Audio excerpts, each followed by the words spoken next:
So I mean, that's amazing. You just got a cold call, and that's what actually catapulted you more quickly into this. So was it the model that changed, or your belief that changed, or just you seeing what was possible and your why that changed? It was just seeing what was possible. It was limiting beliefs all over the place. Like, I think one of them asked me, like, what would your ideal kind of income be? And I was like, if I could make 5K, I think, from property or something like that, then I would be happy. And they were just like, that's ridiculous. And I was like, I don't know what I'd do with more than 5K. But over time, and then we went to Marbella and we're racing supercars. And I was like, okay, I can see what I would do with more than 5K. Welcome to the Location Independent Startup Show. Here we discuss business, lifestyle design, personal development, and much more with some very special guests and experts who have been there and done that. Learn how to live life on your terms with me as your host, British entrepreneur and investor, John Cavendish. Hello, and welcome back to the Location Independent Startup Show. Today with Emil. Hey guys. Emil is a health and wellness coach. We've been part of the same community for a long while and got to know each other better during lockdown, which is, benefit of Zoom calls and reaching out to a lot of people. I've seen many people get amazing and lasting results working with Emil. So I wanted to get him on the show to talk about both his business, his ethos, and his methodology. So yeah, great to have you on the show, Emil. Great to be here and good to have a proper conversation about all this stuff. That was awesome. And yeah, originally when we talked, you were in, where were you, Malaysia? Chiang Mai. Oh, no, Chiang Mai. we hung out in Chiang Mai briefly. I think we had a catch up. Oh, yeah. And I was locked down in Malaysia at the time and you did I can't remember what you called it, your Corona catch up something. And I was like, let's do it. Why not? And the rest is history. That was a great experience. Like, I think when I posted that, I got like 20 calls in 3 weeks or something. And at one point I had like 3 or 4 in a day. Wow. It was a very busy time during Corona, but it was really good. Like, I came out of it so positive, and I realized now actually it was a bit of a come down off that after lockdown. Because during lockdown, I talked to so many people. Yeah. And after lockdown, once we go out again, I stopped talking to so many people. I got stuck behind my laptop again, working online. So yeah, it's great to catch up again. Yes. So, how did you get to where you are now? Because I know you're actually a medical doctor, Dr. Emil. Yes. So yeah, how did you end up traveling the world and being such a boss? I became a medical doctor because my dad said you should become a medical doctor, and I was like, at 16, yeah, all right, sounds good. Seems like my life is sorted. I don't need to think about anything. I just need to pass exams, and I was all right at that. So I did that. And during university, I did the standard student things, drank a lot, played rugby, passed all my exams, and became a doctor. And then after, 3 years of being a full-time doctor, I kind of started to realize that this wasn't what I wanted to do. One, medicine wasn't doing what I wanted it to do. It wasn't fixing people. It was just putting band-aids over problems. And 2, I didn't like being told what to do. I didn't like doing night shifts. I didn't like the bureaucracy and the politics of working in a system like the NHS, the National Health Service in the UK. So I started to plot my escape. So I started kind of figuring it out in 2014. And by August 2015, I had left full-time medicine. And I didn't actually know what I was going to do. I didn't even know really what an entrepreneur was. I don't think I'd ever heard of Gary Vee at that time. I hadn't read any books about anything really. And then, so I started with Instagram, and I started being an influencer in very big inverted commas. But that's why I did bodybuilding. I was like, right, I know a lot about science. I know a lot about fitness. I work as a coach, and to promote it, I'm going to get shredded, compete as a bodybuilder, and do the whole marketing thing. And I did that for a couple of years to very, very mediocre results. During the time, I also experimented, tried and failed with multiple businesses, webinars, courses, Botox, aesthetics, stuff like that. Lots and lots of things. Most of them failed. Tried to open a gym, all these other things. And then in 2017, I kind of had a moment where everything kind of changed. I figured out what an entrepreneur was. I met some people who were traveling the world, running their online Amazon businesses. And I was like, right, this is what I want. So set some big goals for 2018, hit them. And then that was my first DCBKK end of 2018, which is the Dynamite Circle big conference of the year in Thailand. And initially I was just going to go out for a couple of months to Thailand. And my girlfriend who came out with me was like, why are we coming back to the UK? You know, why don't we just stay out there? So we did. And then now I've left the UK. I live in Portugal. If it wasn't for Corona, I'd be traveling and running an online business. But it was very classical kind of, you know, nothing inflection point. That's amazing. Yeah. And I feel like a lot of people have that as well. I mean, especially when we start a new business, we always underestimate how long it's going to take to get the offer right, to get growth. And then we get growth. It's amazing. Yeah. So yeah, you said in 2017, you had a moment of change, like an inflection point. Was that like a change of belief or was it change of strategy? So Model. So prior to that point, as I said, I didn't even know what a business was. I just knew what other people were doing as online coaches. And I was copying that blindly, literally blindly. Like you say about modifying the offer, I didn't even know what an offer was. I was just like, I can get you lean. I'll charge X amount because that's what everyone else charges. I had no concept of marketing apart from posting ab shots and pictures of protein oats on Instagram. That was literally it. And in 2017, I literally got a cold call from a guy who knew me through a photographer I'd worked with in a supplement shop where I kind of, you know, bought some bits. And basically this guy was running an event for entrepreneurs. And there were 8 of us in different industries, software guy, copywriter, a couple of Amazon guys, me and a couple of other people, a dating coach.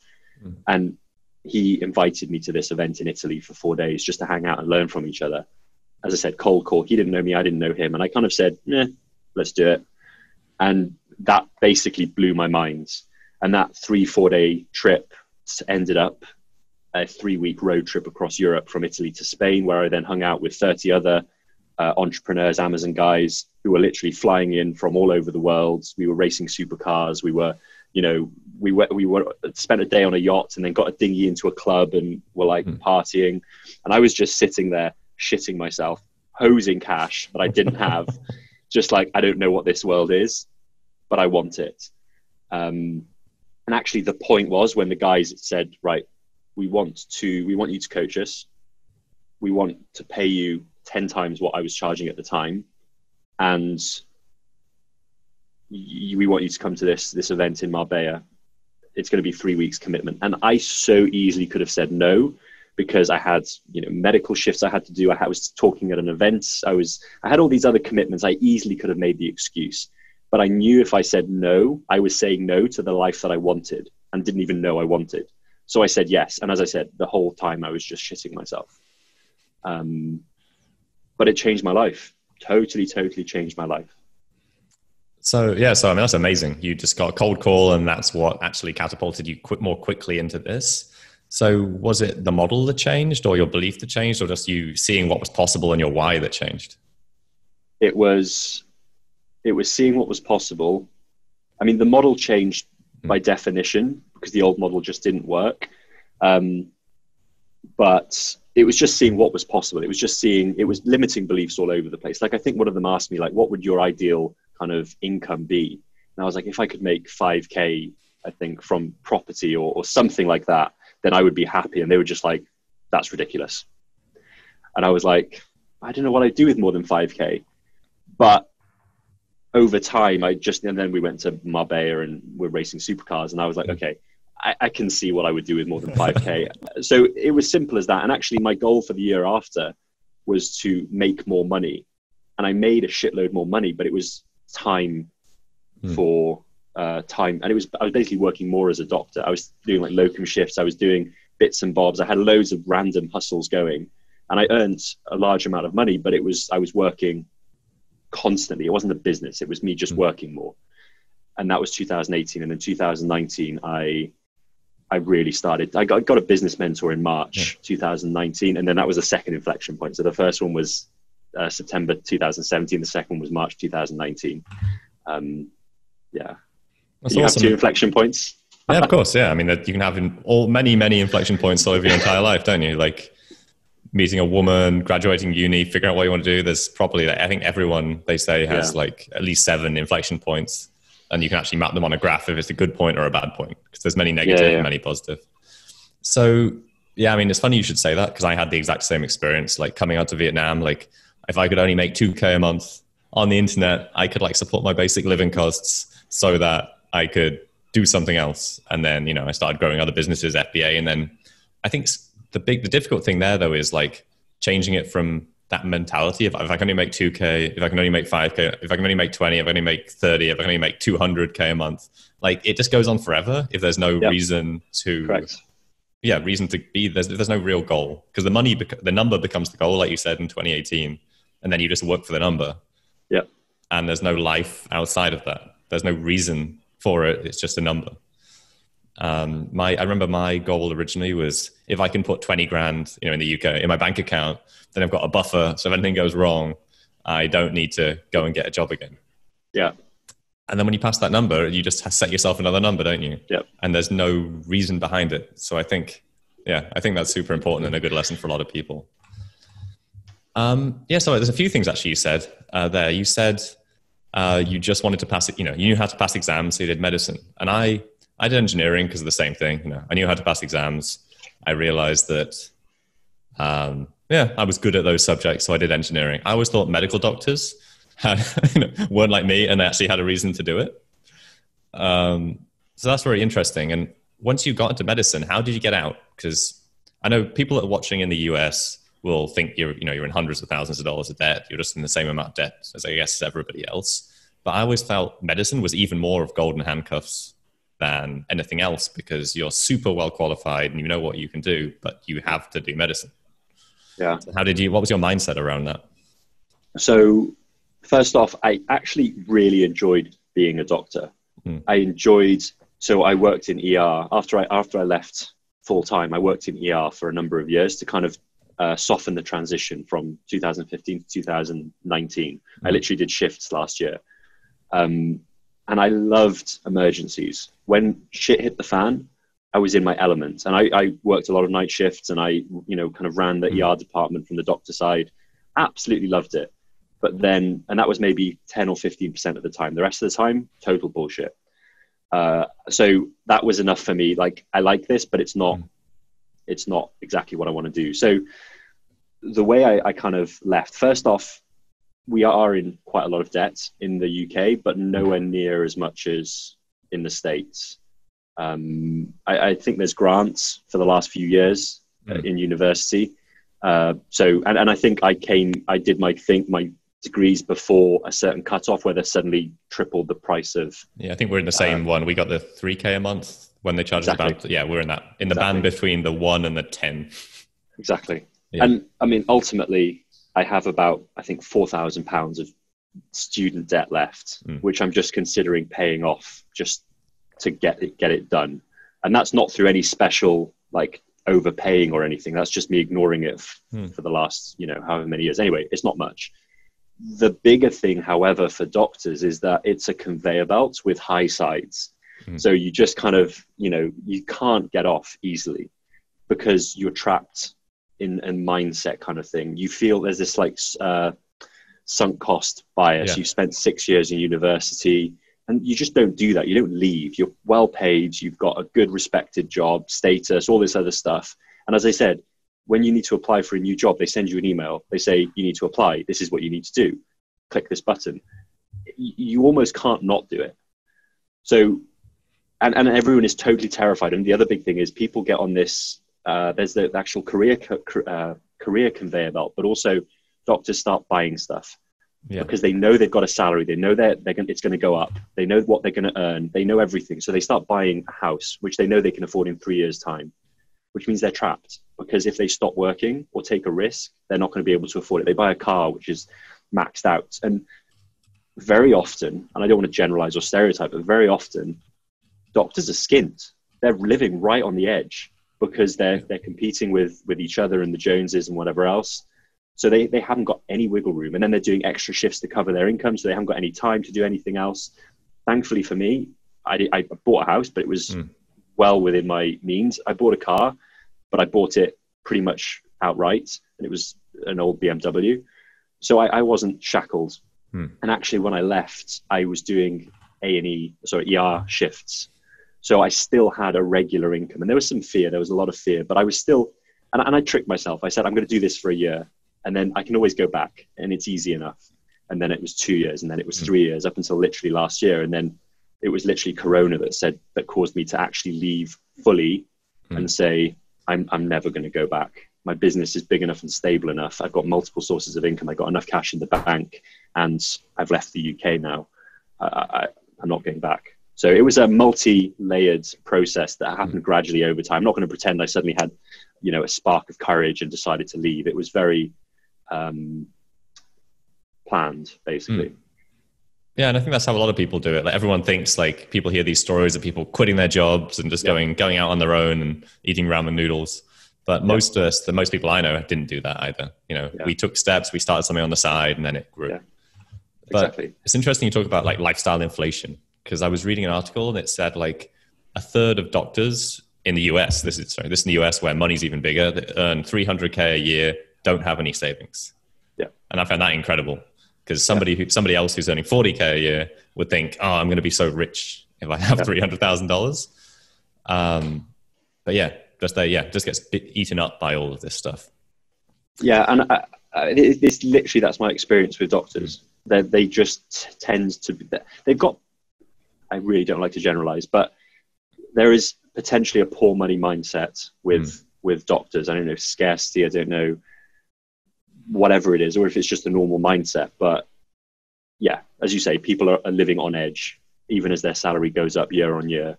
And it's much smaller in the UK. I mean, I think the average consultant salary is just over 100K in GBP, something like that. I mean, it's still good money for the UK. It's good money. I mean, let's not beat around the bush. It's very, very comfortable living. But yeah, I agree. They just spend it all. They just spend it all, yeah. And because of that reason, actually, I met, when I was doing Tony Robbins a while ago, I met some of these physicians who, physicians, the US, but they had a blog on property, on like helping physicians invest in real estate. They had the niche on that. And it was an amazing market because they could sell these people expensive stuff when they launched a course. So they did a course launch on, helping physicians buy real estate, and made like 300K in 10 days or something. Because they could, they did a done with you course, 10 weeks. They made the videos as they went along, sold it for $2,500 a pop. Like, it was an amazing business launch because I think it's a great demographic and a great demographic to identify with, because people with money who don't know how to use it. Yeah. So you were traveling the world. Now you've settled in Portugal. Why Portugal? So, I mean, I was traveling the world and then, half based in the UK. And then I kind of realized that I wasn't in the UK for most of the year. So why stay in the UK? I mean, the weather is great 90% of the time, summer, winter, it's gray, and then in the winter it rains more. So I was just like, why am I here? I really wanted to stay in Europe because I love Europe. There's a lot for it to offer. So, we decided to go to Portugal, and actually we didn't really plan on staying in Portugal insofar it was going to be a European base. We were going to travel around Europe. We were going to then go back to Asia or South America over the winters. But then with Corona, we were trapped in Malaysia for a couple of months. As soon as we could, we made sort of a dash back to Lisbon. And then we were like, okay, look, travel is a pain in the arse at the moment. Let's actually settle in Lisbon. And to be honest, it's been an absolute dream. We were speaking just before you started recording about how nice it is in Lisbon at the moment. But do you know what? It's also nice to like have a second monitor for my work and have a gym which I can go to regularly. It's the same gym, and all these actual benefits of being in one place. So, people talk about freedom, and freedom is being able to travel where you want, but freedom is also being able to choose not to travel if you don't want to. So it's a really nice kind of the dichotomy of freedom. Also, talking about money, freedom is having a lot of money, but freedom is also having the time to use it and spend it. So you can go too far in either direction, like 2018 for me, where I was just making money and not spending it. Now I'm kind of working more towards this balance of having both. I want the freedom to stay in one place, but also the freedom to travel. Yes, it's interesting you should say that because, yeah, I also believe like freedom comes through kind of discipline and also responsibility. Like I originally defined freedom as not having any responsibility at all, but actually that's very unfulfilling, and you just end up sitting on this, like laying on the sofa, or you're not really doing anything after a while because there's no reason to do anything. Yeah. So actually that's a bit of a segue, I suppose, into your ethos. Because like I said in the intro, I've seen a lot of guys get great results working with you and lasting results. So, without giving away everything that you do, like what is your ethos? Like when someone's working with you, how do you help them attain the results they want, whatever they may be, whether that's, losing weight or getting super jacked? Yeah. So one of my core values is health.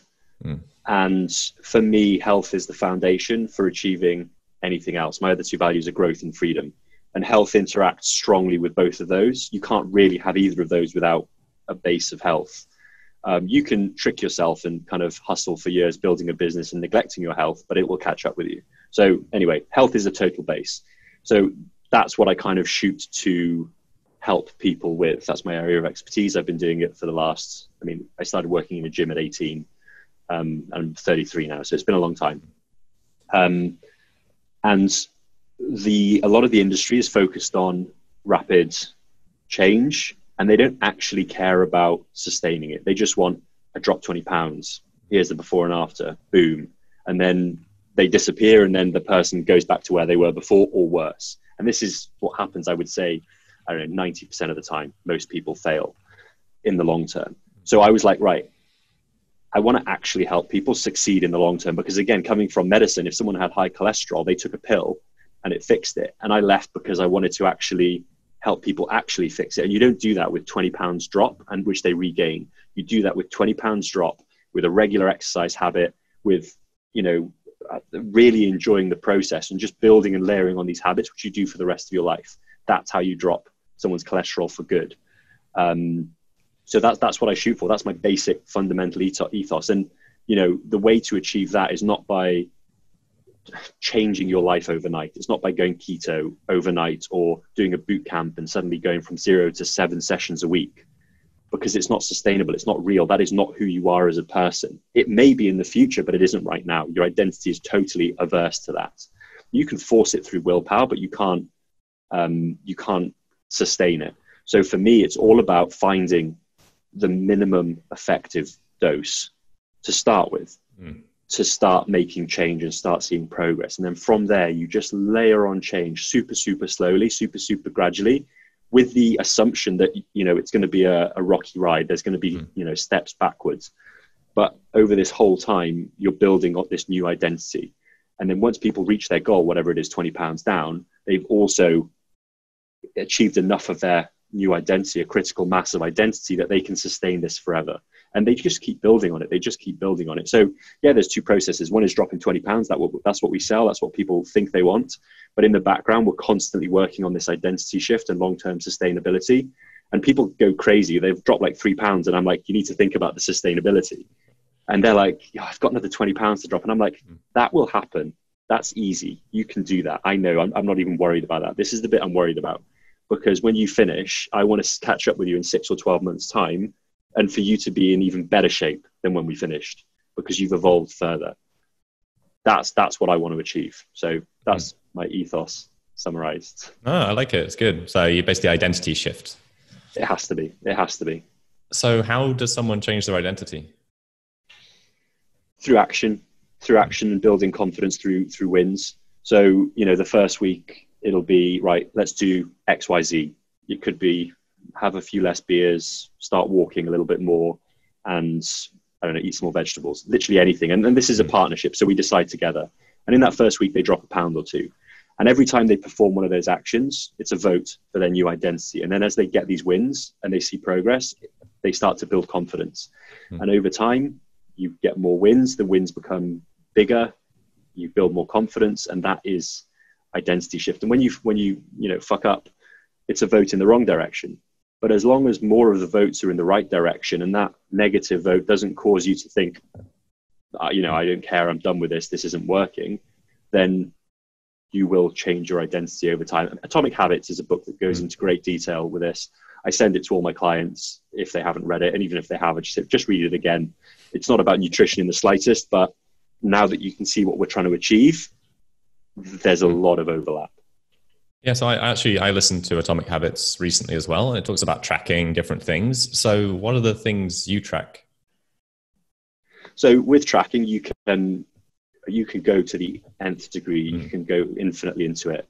In the absolute most basic sense, to achieve progress, I generally recommend body weight, because the body is the best tracker out there. If you're gaining weight, you're eating too much. If you're losing weight, you're eating a little bit less. It doesn't lie. There's no fudge room there.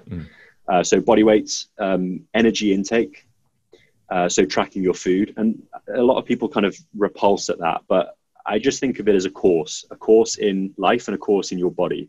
You learn about food, you learn what's in it, you learn how it affects your body. And after a period of time of tracking, you've learned how to drop weight, how to sustain weight, how to gain weight, how to drop weight quickly. You've got all this data. This data is invaluable. You can't find it anywhere else. Calorie calculators are bullshit. You need to find it out for yourself.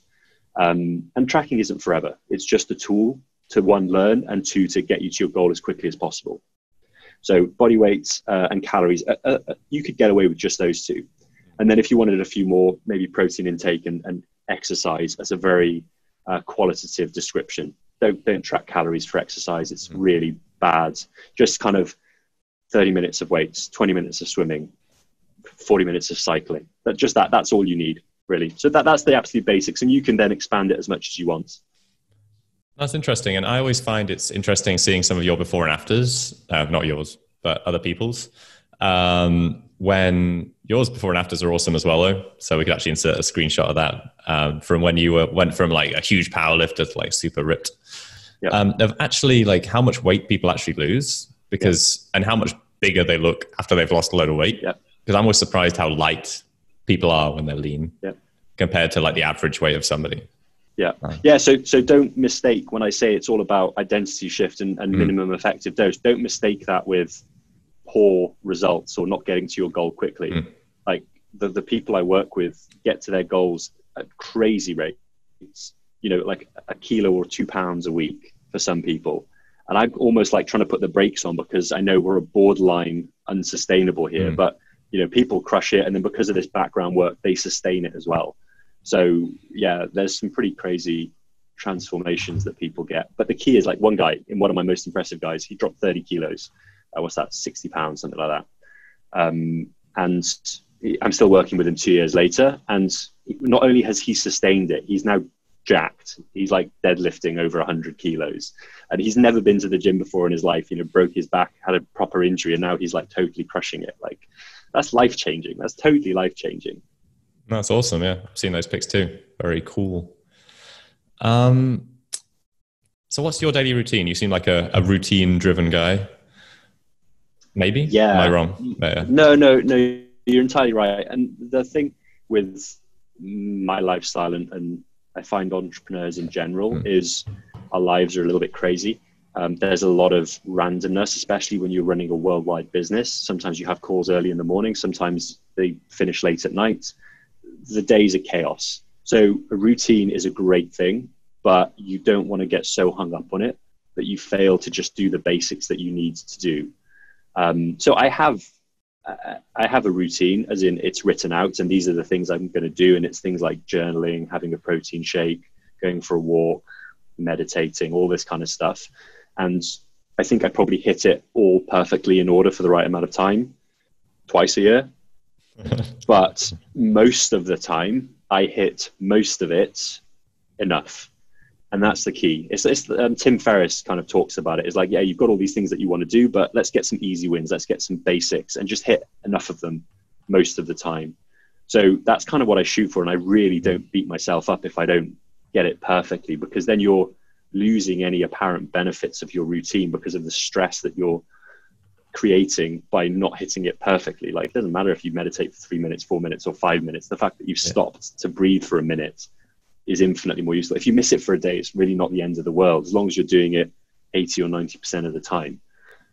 So yeah, I mean, what I do have is I have a list of habits which I want to do often: reading, learning something new, walking, and journaling. Those are like my 4 key ones at the moment. And as long as I do them most days for some time, I give it a minute. If I get a minute, I tick the box. But if I start reading for a minute, I inevitably read for 20. If I start watching a video to learn something for a minute, videos are longer than a minute. So I watch the full video. So it's like 15, 20, 30 minutes. And say with my journal, I have to write one sentence. If I write one sentence, it counts as a win, but inevitably I write 4 or 5 pages once I get going. So yeah, that's kind of how I run my routines at the moment. That's really cool. And I think that's another thing from Atomic Habits, isn't it? Doing like 1 page, 1 word, 1 minute, all that kind of stuff. I really like that. Tim Ferriss as well. I think it's been around a few different places, but yeah, Atomic Habits is like the Bible for this kind of stuff. That's really cool. I like it a lot. So yeah, what excites you at the moment? What are you excited about apart from caffeine? Yeah, caffeine is definitely a thing. So I'm super excited. I'm super excited about Lisbon. Lisbon is absolutely perfect at the moment. It's actually nice having long evenings, cool evenings. It's very European, very nice. But also investing. I'm also really getting into investing. And I know it's just kind of like, oh yeah, everyone's getting excited about the stock market and all that. And is it the stock market you're currently excited about, or is it other things? Because stock market seems to be a bit mental at the moment. Oh, for me, I don't want to touch the stock market, but a lot of people are excited about it. I mean, every second person I talk to is, blah, blah. Something about Tesla. I don't know. Anyway. I think Tesla, Tesla is insane at the moment also, yeah. There's Tesla, Kodak, Zoom back in March. Anyway, I avoid all that. I got stung by the Bitcoin excitement in 2017. So I learned my lesson.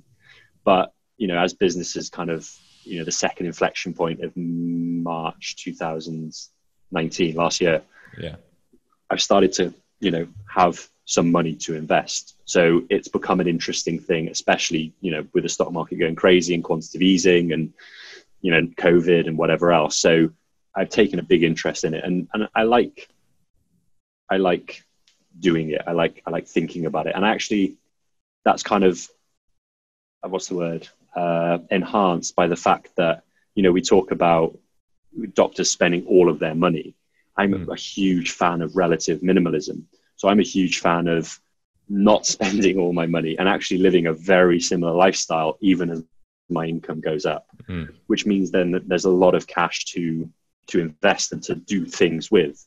So yeah, I think all this have kind of come together, having more money, liking to not spend it, and, the current excitement about everything.